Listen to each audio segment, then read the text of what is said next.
We are born of earth as we manifest in our bodies. Earth is the doorway through which all things come into being. Solid, dense, weighted with substance. Then we are filled with water, and with her crescent moon, Mother adorns her children with the powerful tides of emotion and feeling. Fire is next, used to generate heat, to vitalize and stimulate, to combust old patterns, to burn away the old, to make way for the new. Air is our lightest element, life-giving and breathing. We are all connected through air. All combined, Akasha is the basic medium of creation, containing all potential, all information, and associated with the crown, because the crown is the doorway to access superconsciousness, the collective higher intelligence. I'm Idah, plant mom, Dumuvenda, born and raised in Johannesburg. In my present day, I am loving more and stressing less. I high-key just want to be my lover's housewife, grow medicine, and help normalize queerness to 37 out of 55 countries in Africa who still criminalize us. I'm Sunray J. I'm a lot of things. Born in Cape Town, raised in Emonti, East London. I'm queer, non-binary. I use they, them pronouns. I'm an artist, alchemical healer, galactic warrior, writer, joy friend, sound designer, plant dad, Pisces sun, and full-time bad bitch. My earliest memory of struggling with self-acceptance was when I was in a classroom with other little kids in grade 1 at a Model C school. On that day, the teachers were recording results for this racialized survey, and it got to when the teacher asked how many Venda children there are. My hand was the only one up, and at that very moment, I felt quite othered and isolated. I started struggling with accepting parts of myself from primary school. I was in denial about my orientation, my gender, my identity. I remember my first day in pre-primary, age 5. I arrived and immediately realized I sounded different to the white kids running around me. That I spoke differently, because before that I went to my grandmother's creche in the Kasi, so I had never met a white kid before that first day of pre-primary. This is your conscience. I am the voice inside that guides you. I am a symbol of what you will be when you fulfill your quest. Let me remind you that we exist in a rich, multi-dimensional reality with many unseen layers combining to form the three-dimensional world we perceive. You are born pure, but will be conditioned until deconditioning. Complex until returning again to simplicity. This the constant transformation of doing what must be done in order to radically accept your fate and embrace your destiny. Hail the queer elders fallen on the path. Hail Mother Moon for her gifts light and dark. Hail the forces who gave universe birth. We speak to break spells of evil and curse. Now may we believe true. After every dark night, A dawn is new. I'll try it. Away go. dykes. God made Adam and Eve, not Adam and Steve. Okay, Hey, Get out! hey, Get out! sisters. Get out! In the name of Jesus, Hey, get sisters. out! Shosho slender.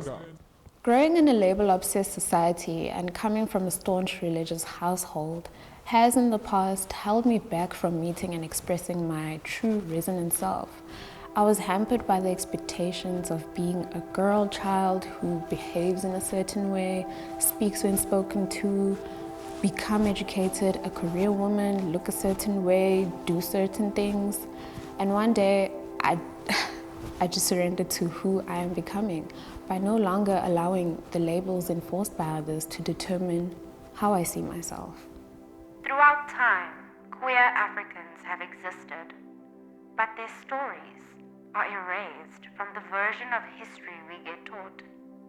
In an article by Bisi Alimi, they say, the idea that homosexuality is Western is based on another Western import, Christianity. True African culture celebrates diversity and promotes acceptance. Queer public figures have existed before and during the colonial times. King Jinga and King Wanga II are two whose history hasn't been entirely erased. King Jinga stood out against the heteronorms of the 1500s, ruling over kingdoms of Ndongo and Matamba, known today as Angola.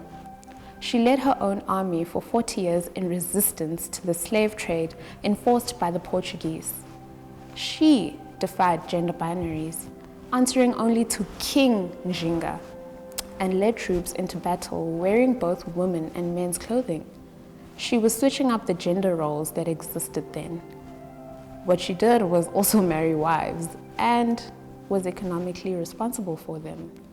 In the 1800s, King Wanga II at 16 became a traditional ruler over the nation of Buganda, known as today's Uganda. He was an openly queer person until the British Empire attempted to convert him and influence his nation through their infamous colonial tool, Christianity. If we look at the history that predates modern queerphobia, we'll see another Western import behind these phobias. The gender binary, which firstly is literal mind programming, and second, outrightly excludes the existence of intersex, trans, and queer people. Girls wear pink, boys wear blue, gender reveal parties, you mean genital reveal party. That time cultures throughout history have challenged gender performativity and binaries. Ancient African cultures have been believing and knowing that gender is not dependent on physical anatomy, but rather view it as energetic. Some patrons of Africa who believe in gender nonconformity are the Dogon tribe from Mali, who express that the perfect human is actually androgynous. Their deities are also worshipped as ancestral teachers and are described as intersex and magical. The Eshu Elegba of Yoruba is an androgynous deity known as Goddess of Crossroads, as well as the Maulisa of Dahomey, who is a creator goddess related to the sun and moon. Divine queer beings have existed on earth for as long as time can tell, but there's another import at the source of queerphobia in modern day, the Bible. Religion was used to indoctrinate minds through televangelism in the 80s, when Christianity became increasingly popular from American televangelists. It was the most political and influential form of media in that decade. The programming is real, hey? Queerness is still criminalized in 37 out of 55 countries in Africa. Homophobe claims queerness is un-African. Politicians would rather win elections than advocate for human rights. That time, queer people are defenseless in this political religious war on queerness. Politicians and religious leaders aren't the first to push queerphobic agendas. The rise of religious indoctrination results in the rise of queer suffering. No other religious text has been used to spread misinformation like the Bible has. But one piece of information has been ignored until now. The word homosexual was never in the Bible. It was blatantly mistranslated with irreversible effect. In 1946, the word homosexual first appeared in the RSV Revised Standard Version English Bible published that year. In this Bible, the original Greek and Hebrew words that translate to sexual pervert were mistranslated to English as homosexual and signed off by a board to be printed. This ignited the anti-gay movements in American conservative Christians.